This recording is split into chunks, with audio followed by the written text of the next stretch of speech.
আসসালামু আলাইকুম এভরিওয়ান, তোমরা সবাই কেমন আছো? আশা করি তোমরা সবাই অনেক ভালো আছো। সো আজকের ভিডিওটা অনেক বেশি ইন্টারেস্টিং অ্যান্ড স্পেশাল বিকজ আজকে আমার দাদার বার্থডে। সো আমি খুব বেশি এক্সাইটেড বিকজ দাদার বার্থডে ভুলে গেছে অ্যান্ড দাদা এটা জানে না অ্যান্ড সকাল থেকে আমরা দাদাকে উইশও করি নাই অ্যান্ড দ্যাটস ওয়াই আমরা ভাবলাম let's make a surprise plan. So that's why আমি আরিয়াকে বললাম, আরিয়া চলো একটা প্ল্যান বানাই। চলো তাহলে প্ল্যান বানানো যাক। অ্যান্ড তারপর দাদার জন্য সারপ্রাইজ রেডি করতে লাগলাম আমরা। অ্যান্ড আই থিঙ্ক দাদা তো কেক খায় না, সো দ্যাটস ওয়াই দাদার জন্য আমরা পিৎজা দিয়ে সারপ্রাইজ প্ল্যান রেডি করেছি। অ্যান্ড দাদা যখন এসে সারপ্রাইজটা দেখলো, দাদা পুরো সারপ্রাইজ অ্যান্ড ইমোশনাল হয়ে যাচ্ছিলো।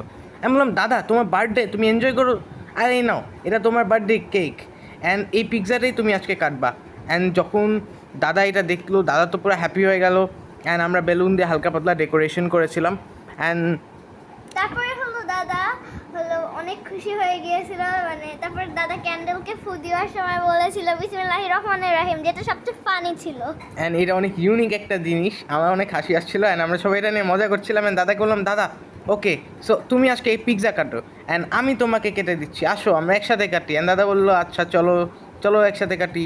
তারপর আমরা একসাথে পিৎজাটা কাটলাম অ্যান্ড এটা নিয়ে আমরা অনেক বেশি এনজয় করছিলাম বিকজ দাদা অনেক খুশি হচ্ছিলো অ্যান্ড আমার ইচ্ছা ছিল যে দাদা যেন দাদার বার্থডেতে একটু হ্যাপি হয়।